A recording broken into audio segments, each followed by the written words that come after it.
게이샤 가격 거품 아이가? 가양이 쓰레기라고?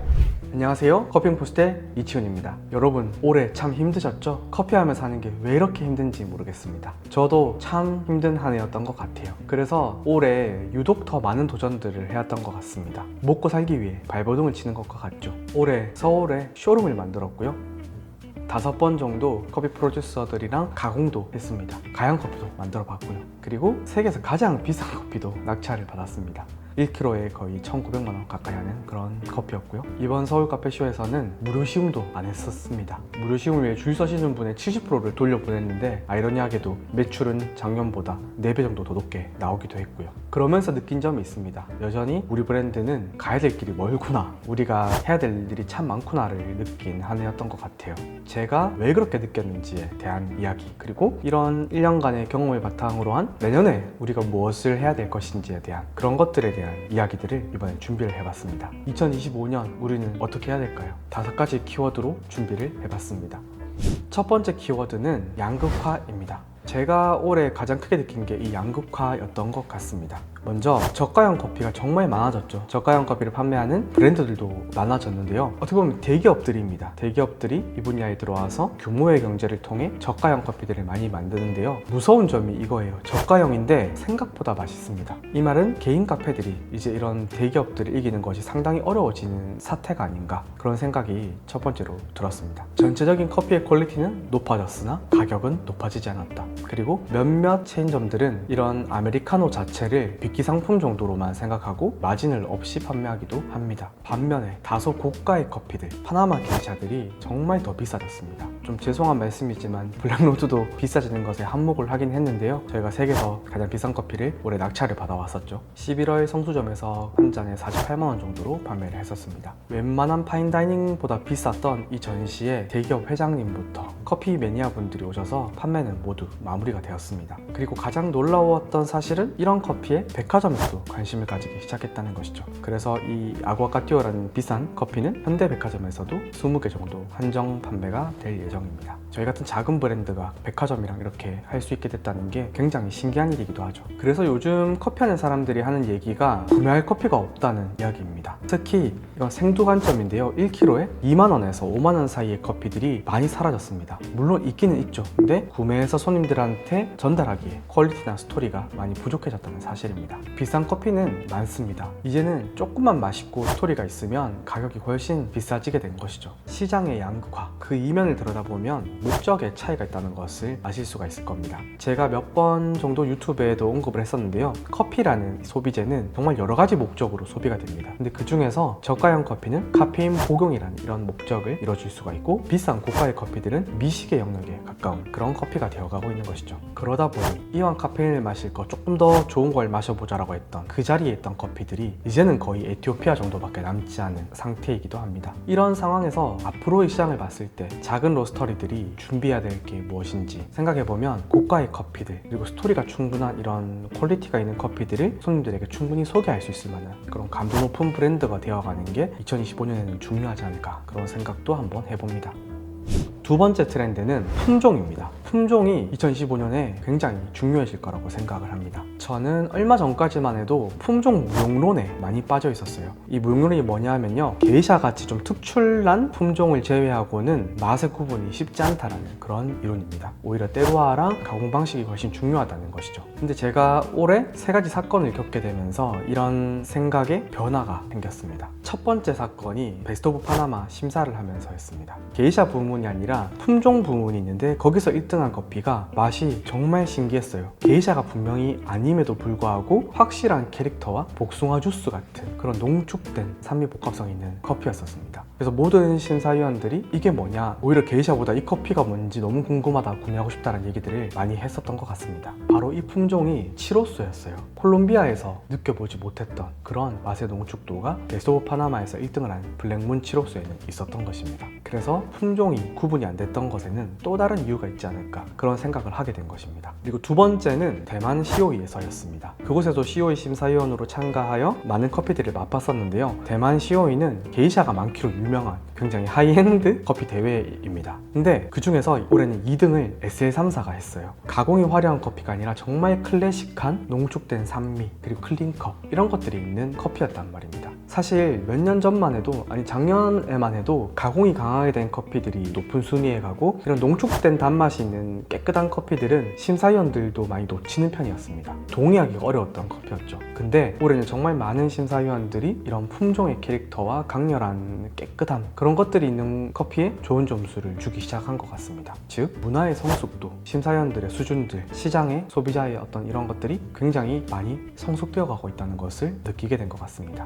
이것은 자연스럽게 세밀한 품종의 차이도 어쩌면 앞으로 중요해질 수 있다는 것을 시사하는 바이기도 했던 것이죠. 마지막이 서울 카페쇼에서였습니다. 제가 이번 서울 카페쇼에서 유게니오 이데스라는 새로운 종을 소개했었습니다. 스페시스죠. 품종이 아닌. 근데 우리가 평소에 마시는 대부분의 커피들은 아라비카라는 종 안에 들어간 품종들입니다. 게이샤, 파카마라, 버본, 티피카 이런 것들이 우리가 흔히 마시는 커피들인 편이죠. 이런 품종들은 종 안에 들어가 있기 때문에 가공이나 때로와에 따라서 때로는 맛의 차이를 여러분들이 구별하기가 쉽지 않을 때도 있어요. 근데 종이 완전히 다르다는 것은 가공을 어떻게 하건 그 느낌을 생각보다 강하게 느낄 수가 있습니다. 차이를 누구나 쉽게 구분할 만큼 맛이 다르다는 사실이죠. 기회가 된다면 아라비카와 로부스타를 먼저 한번 비교해 보시기 바랍니다. 맛의 느낌이 완전히 다를 거예요. 즉 유게니오 이데스라는 종도 완전히 새로운 종이었고 실제로 저는 이 종이 좀 불호였습니다. 라면 스프 같은 맛이 난다고 생각을 했었거든요. 근데 요즘 커피 프로듀서, 농부들의 가공 실력이 굉장히 드러나면서 올해 정말 기가 막힌 밸런스를 보여줬습니다. 단순히 이 종의 맛만 아니라 파인애플 같은 싱그러운 과일향을 내는 내추럴 가공을 만들었고 이 유게니오 이데스의 독특한 스테비아 같은 단맛이 나오니까 커피의 밸런스가 너무 좋았던 것입니다. 그래서 이번 서울 카페쇼에 찾아오신 분 중에서 이 유게니오 이데스를 드신 분들의 반응이 굉장히 좋은 편이었고 마치 초창기에 가양 커피를 처음 드신 분들의 반응과 비슷했습니다. 실제로 가양인지 의심하는 분들도 있었지만 이건 정말 종이 달라서 그런 거다 라고 설명해 드리니까 훨씬 더 감동이 더 이어져 나갔던 것 같아요. 그래서 4일간 매일 오셔서 드셨던 분도 있었습니다. 그래서 든 생각이 2025년에는 품종도 중요하지만 이런 종의 차이를 설명할 수 있는 것이 상당히 트렌디해질 수도 있다는 생각을 하게 되었습니다. 왜냐하면 이제는 가공이 발달함에 따라 다양한 종들을 수준 높게 만들 수 있는 프로듀서들이 세계에 많이 생겼기 때문입니다. 그래서 이런 생각이 들자마자 제가 막 수소문을 하기 시작했습니다. 파인 로부스타, 파인 리베리카를 지금 당장 구할 수 있을까라는 생각을 했던 것입니다. 사실 이 커피들을 특별한 종 4가지를 모아서 12월에 저희 블랙로드 성수에서 소개를 해보고 싶었거든요. 생각해보세요. 아까 말씀드렸던 아라비카에서 정말 퀄리티 좋은 치로소를 제가 일본 업체에서 2kg만 구했거든요. 그리고 유게니오 이데스도 남아있었고 여기에 더해 파인 로부스타와 파인 리베리카를 구한다면 정말 커피 역사적으로 전 세계 어디에서도 경험하지 못한 특별한 커피 전시가 될 수 있겠다라는 생각을 했었던 것입니다. 그렇게 수소문하다가 2주 전에 바로 대만으로 떠나서 감사하게도 이 2가지 커피를 구할 수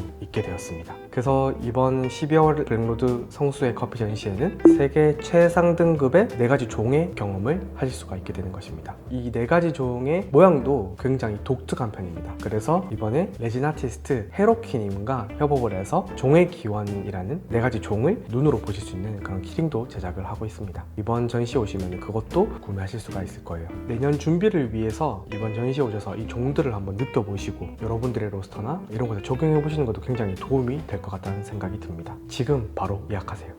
세 번째 트렌드는 효모입니다. 사실 올해도 여전히 가양이 강세이기는 했었는데요. 시장의 성숙도, 소비자들이 성장해감에 따라 가양의 맛과 향을 쉽게 구분하는 사람들이 많이 생겼습니다. 사실 이런 커피를 만드는 커피 프로듀서들 중에서 얘기를 안 하는 사람도 있고 얘기를 안 하다 보니 오히려 진실돼서 피해받는 사람도 있었습니다. 이런 상황이다 보니 한국에서는 여전히 가양 커피들이 다소 부정적으로 다가오는 게 사실입니다. 그래서 제가 생각했을 때는 효모에 대한 것들이 앞으로 굉장히 각광받지 않을까라는 생각을 하게 되었고요. 이제 정말 고도로 발달된 효모로 만들어진 그런 커피들이 주목받을 시기가 온 것 같습니다. 사실 보시면 한국의 송호석 교수님께서 한국 누룩을 활용해서 만든 커피가 올해 월드 챔피언십에서도 사용되어 1위를 했었고요. 그리고 올해 월드 브로스컵 챔피언도 파나마의 로스트 오리지네라는 맥주 회사가 그 기술을 커피에 접목해 만든 커피로 거기서도 효모들이 사용되었거든요. 그 커피로 1등을 했었습니다. 얼마 전에 들려온 한국 브로스컵 챔피언도 로스트 오리지네 커피를 커피를 사용했었고요. 그리고 제가 방문한 나라 중에서 태국 같은 나라는 이제 높은 고도도 없고 때로와도 조금 아쉽다 보니 좋은 품종을 심기가 어렵다고 합니다. 그런 곳에서는 커피를 훨씬 더 좋게 만들기 위해 이런 가공을 연구를 많이 하고 있는데요. 올해 이제 제가 방문했던 소프트 커피에서 정말 좋았던 커피가 이스트를 활용해 만든 커피였었습니다. 그리고 마지막으로는 이거는 에스메랄다의 기밀일 수도 있는데 에스메랄다 농장에서도 그 농장에 있는 내추럴한 효모들을 배양을 하고 있습니다. 그래서 내년에는 에스메랄다에도 이 효모 커피가 나올 수가 있는 것이죠.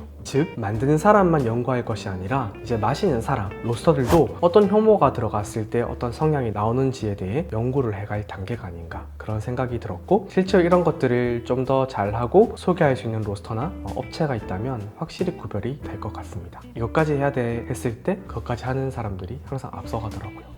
네 번째는 파나마입니다. 올해 제가 가장 많이 들었던 질문이 이거였어요. 파나마 커피 좋긴 한데 그 가격이 맞냐? 그 가격만큼의 퀄리티를 하냐? 이런 얘기를 유독 업계분들이 많이 했었던 것 같습니다. 사실 이런 얘기를 들으면 정말 설명해야 될 게 많거든요. 사람에 따라 다르겠지만 퀄리티가 가격을 반영하는 것 같기도 하고 이렇게 좀 얼버무리면서 끝난 적이 굉장히 많았었는데요. 제가 지금 상황에서 확실하게 말씀드릴 수 있는 것은 파나마 게이샤는 앞으로도 가격이 굉장히 많이 올라갈 겁니다. 슬플 수도 있지만 궁극적으로는 더욱 소수를 위한 커피가 되어갈 수도 있겠다는 생각을 하고 있습니다. 지금까지 여러분들이 한 번쯤은 경험할 수 있었던 베스트 오브 파나마 옥션, 에스메랄다 옥션, 엘리다 옥션 출품되는 이런 커피들은 이제 일반적인 서민들이 마실 수 없는 그런 가격이 될 수도 있을 것 같아요. 그 이유는 우리가 아무리 비싸다고 해봐야 그 정도 가격을 지불할 수 있는 사람들이 있거든요. 실제로 그런 돈을 지불하고 우리만 마시고 싶다 하는 분들도 있습니다. 기후변화로 인해 좋은 커피를 생산할 수 있는 고도는 점점 높아지고 그러다 보니 희소성은 더 높아지고 있습니다. 매년 생산되는 양은 늘어나는 게 아니라 줄어드는데 먹고 싶어하는 사람들이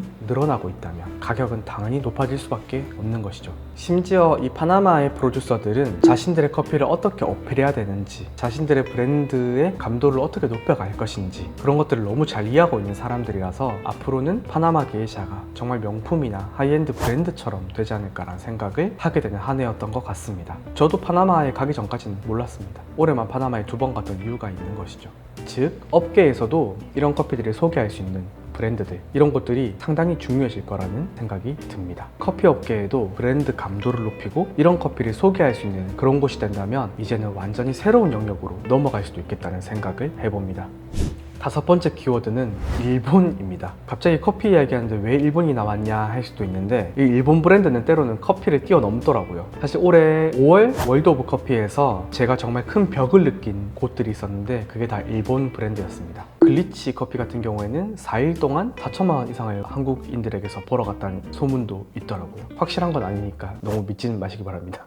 그 대회장 안에 오셨던 분들은 글리치 커피에 줄 선 사람들을 보기만 해도 엄청 압도가 되셨을 거예요. 이런 현상은 올해 서울 카페쇼에서도 이어졌고 실제로 지금 일본을 가보셔도 한국인들이 줄 서 있는 것을 보실 수가 있을 겁니다. 근데 이런 현상이 왜 생겼는지를 좀 생각해보면 올해 제가 김난도 교수님의 트렌드 코리아라는 책을 또 보면서 한 번 더 느꼈던 것 같아요. 2025년 한국 트렌드에 일본 여행이 있더라고요. 해외 여행이 아니라 일본 여행입니다. 한국 사람들이 일본 브랜드를 바라보는 그런 이미지가 굉장히 좋은 것 같아요. 실제로 일본 로스터들이랑 얘기해봐도 자기 브랜드의 상당한 매출이 한국에서 나온다는 이야기도 많이 했었습니다. 근데 잘 생각해보면 저도 그럴 것 같아요. 한국 커피쇼에 한국 브랜드보다 외국 브랜드가 오면은 먼저 가야 될 것 같거든요. 왜냐면 그렇잖아요. 한국 브랜드들은 언제든 한국에서 갈 수가 있지만 일본 브랜드는 일본에 가야지 갈 수가 있으니까. 그리고 실제로 그들이 정말 잘하기도 합니다. 이제는 한국도 솔직히 일본보다 좋은 커피를 많이 구할 수가 있거든요. 그리고 로스팅도 정말 잘하는 사람들이 많이 생겼습니다.